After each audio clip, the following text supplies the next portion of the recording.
रेयांश ने इनफ्लेमॉर को हराकर न केवल उसकी ताकत पर विजय पाई बल्कि उसे दोस्ती का हाथ भी बढ़ाया।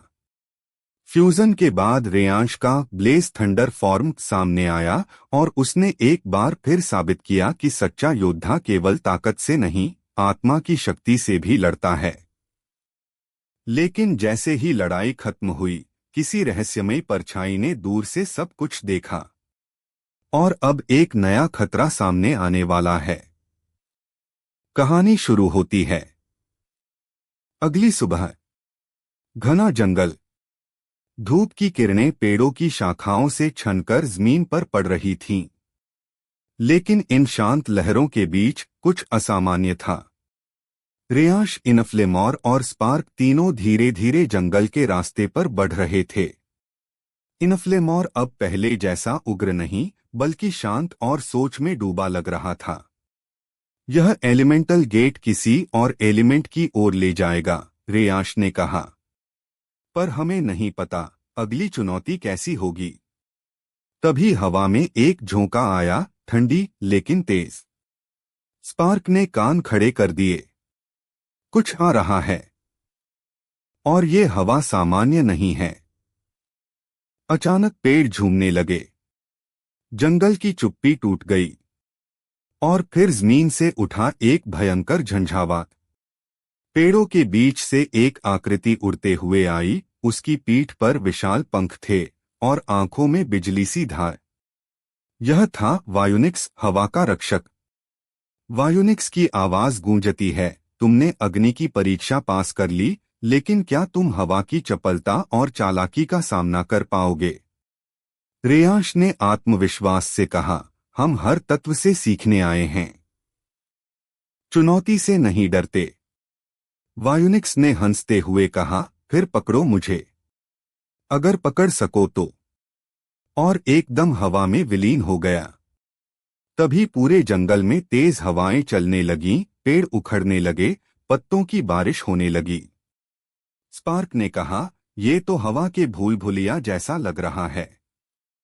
रेयांश ने आंखें बंद कीं और अपने अंदर की ऊर्जा को महसूस किया। तभी उसे अपने कानों में एक फुसफुसाहट सुनाई दी, हवा को पकड़ने के लिए हवा जैसा बनो। वो अचानक अपनी जगह से गायब हो गया और दिखा तो अगले ही पल 30 फीट दूर वायुनिक्स की छाया के पास। क्या? वायुनिक्स चौंका। रेयांश अब पहले से ज्यादा तेजी से मूव कर रहा था। ऐसा लग रहा था मानो उसकी बॉडी में हवा का प्रवाह हो रहा हो।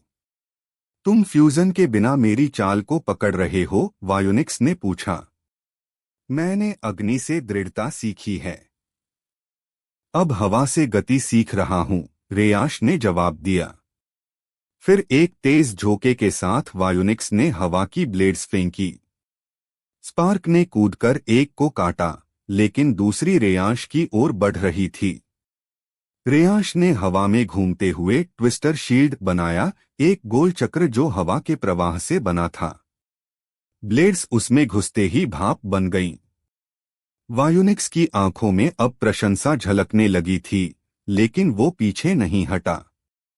तुम्हारे इम्तिहान का ये पहला हिस्सा था, असली परीक्षा अब शुरू होगी, कहते हुए वो हवा में ऊपर उठा और उसके पीछे खुला एक और एलिमेंटल ट्रेल जो आसमान की ओर जाता था।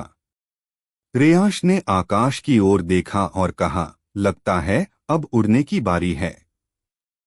स्पार्क ने मुस्कुराकर कहा, उम्मीद है, डर नहीं लगेगा ऊंचाई से। धरती पर पसरा सन्नाटा, ऊपर गहराती धूल और एक तरफ जलती हुई जमीन का कंपन। राघन की लपटों और रेयांश की ऊर्जा के बीच की लड़ाई अब धीरे धीरे महायुद्ध का रूप ले रही थी। उनके टकराव से उठती हर लहर आसपास के माहौल को बदल रही थी। राघन की आंखें अब चमकने लगी थीं, जैसे किसी प्राचीन शक्ति ने उसमें प्रवेश कर लिया हो। तू सोचता है कि तू ही फ्यूजन वॉरियर है? उसकी आवाज गूंजती है। अब मैं तुझे दिखाऊंगा असली हेल फ्यूजन की ताकत। रेयांश ने अपनी मुद्रा बदली, अपनी हथेलियां जोड़ी और फायर और आकाश तत्व का मिक्स करते हुए एक नया मूव शुरू किया, ब्लेज स्काई थ्रस्ट। उसकी हथेलियों से निकली हुई ऊर्जा की तीव्र किरणें सीधे राघन की तरफ बढ़ी। राघन ने तुरंत अपनी छाती पर वार झेला, लेकिन उसके शरीर पर अब एक नई तरह की डार्क आर्मर बन चुकी थी। यह आर्मर किसी प्राचीन राक्षसी तकनीक से बना था, जो न सिर्फ वार को झेलता था बल्कि ऊर्जा को वापस भेजने की क्षमता भी रखता था। रेयांश को झटका लगा। वह हवा में पीछे की ओर गिरा, लेकिन गिरते ही उसने अपनी आंखें बंद की और एक गहरी सांस ली। तभी उसके अंदर से स्फायर की आवाज आई, अब तुझे समझना होगा कि शक्ति से ज्यादा जरूरी है नियंत्रण। उस शक्ति का जो तुझ में है और जो तेरे आसपास भी है। रेयांश ने अपनी चेतना को फैलाया, महसूस किया कि चारों ओर फैली ऊर्जा उससे जुड़ने को तैयार है। तभी उसने एक नया कदम उठाया, इनविजिबल एलिमेंटल लिंक। उसके हाथ हवा में कुछ खींचते हैं और अग्नि, वायु और आकाश तीनों तत्व एक साथ उसकी बॉडी से जुड़ जाते हैं। अब वो न सिर्फ जलती हुई लपटों के साथ खड़ा था, बल्कि उसकी स्पीड भी हवा से तेज हो चुकी थी और सोचने की क्षमता बिल्कुल साफ। राघन, रेयांश ने धीमी लेकिन गूंजती हुई आवाज में कहा, अब तेरा सामना उस वॉरियर से है जो न सिर्फ तत्वों से जुड़ा है बल्कि अपनी आत्मा से भी। फिर शुरू हुआ एक नया अटैक, त्रिगुणी वार। हवा में घूमता हुआ, अग्नि की रेखाएं बनाता हुआ रेयांश राघन पर टूट पड़ा। हर वार एक नई दिशा से आता, जिससे राघन की डार्क आर्मर में दरारें दिखने लगीं। तभी राघन गुस्से से चीखा, अब तुझे खत्म करने का वक्त है। उसने अपना अंतिम दांव खेला, डार्क कोर ब्लास्ट। ये एक ऐसा ब्लास्ट था जो 1 किलोमीटर तक की जमीन को राख कर सकता था।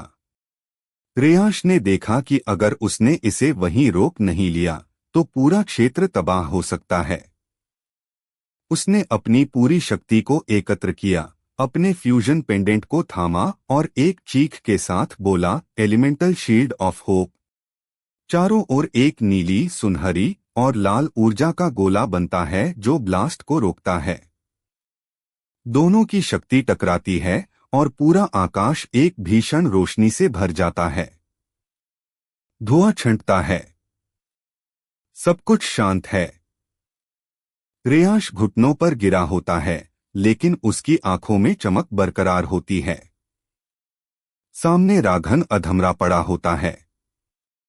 लेकिन तभी राघन की छाती से एक काली ऊर्जा उठती है जो हवा में एक नई आकृति बनाती है। वो आकृति थी किसी और की, किसी और बड़ी ताकत की, जो अब आने वाली थी। और रेयांश के फ्यूजन पेंडेंट में एक दरार पड़ चुकी थी। क्या ये संकेत है कि अगला खतरा राघन से भी बड़ा है?